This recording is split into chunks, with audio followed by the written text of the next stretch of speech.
Welcome to Theresienstadt, the part ghetto, part concentration camp located in the city of Terezin, now the Czech Republic. Theresienstadt existed between November 24, 1941 to May 9, 1945.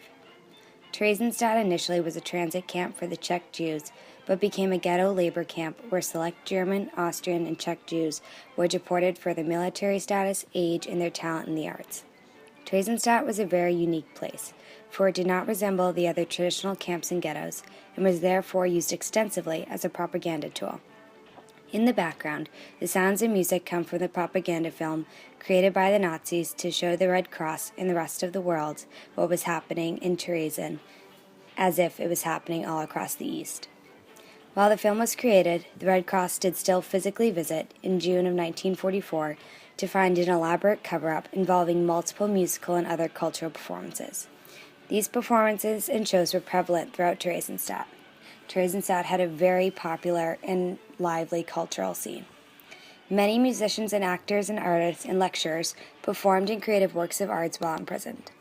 Prior to the Red Cross visit, in 1942, the SS began to deport Jews to other camps, and although Theresienstadt was not equipped as an extermination camp, tens of thousands of people died there. Of the 140,000 Jews brought to Terezin, 90,000 were deported to other camps, while 33,000 died in Terezin. Among that 140,000 were 15,000 children, approximately 90% of whom died in the death camps. I've selected 3 people that went through Theresienstadt to represent the 140,000 who found themselves there. The first is Victor Ullmann. Born on January 1, 1898 in Vienna, Ullmann grew up to become a very well-known musician and musical conductor. In 1942, Ullmann was deported to Theresienstadt, but his given job was not labor, but to focus on music. This included organizing concerts and assisting with performances performed at Theresienstadt. It was during this time Ullmann composed, now very famous, original compositions. Ullmann, shortly before he died, said it must be emphasized that Theresienstadt has served to enhance, not to impede, my musical activities. That by no means did we sit weeping on the banks of the waters of Babylon, and that our endeavor with respect to arts was commensurate with our will to live. And I am convinced that those who in life and in art were fighting to force form upon resisting matter will agree with me. Ullmann was later deported to Auschwitz on October 16, 1944, where he perished in the gas chambers. Frederick Frieda was also a talented artist who found himself amongst the many other in Theresienstadt.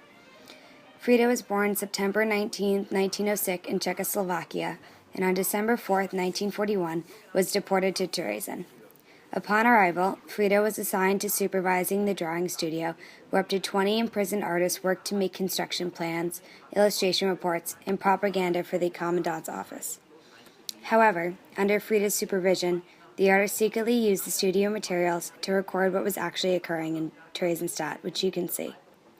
In the summer of 1944, the SS discovered these illegal drawings and convicted Frieda and his colleagues, Leo Haus, Otto Ungar, Ferdinand Bloch, and many others, of atrocity propaganda. On July 17, 1944, they and their families were incarcerated in the Gestapo jail, where Frieda's wife died.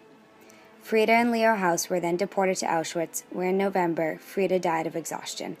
Leo Haus did survive and adopted Frieda's son, Thomas.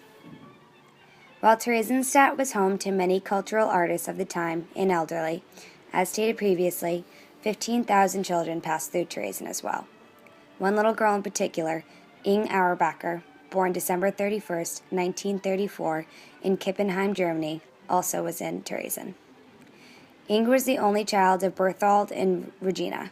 In 1941, when Inge was 7, her and her parents were sent to Theresienstadt, where upon arrival, all of their belongings were taken, but the clothes on their back and Inge's doll, Marlene.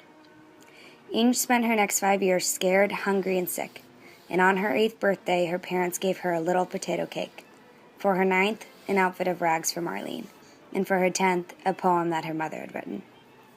After a terrible and difficult 3 years or so, on May 8, 1945, Inge and her parents were liberated from Theresienstadt.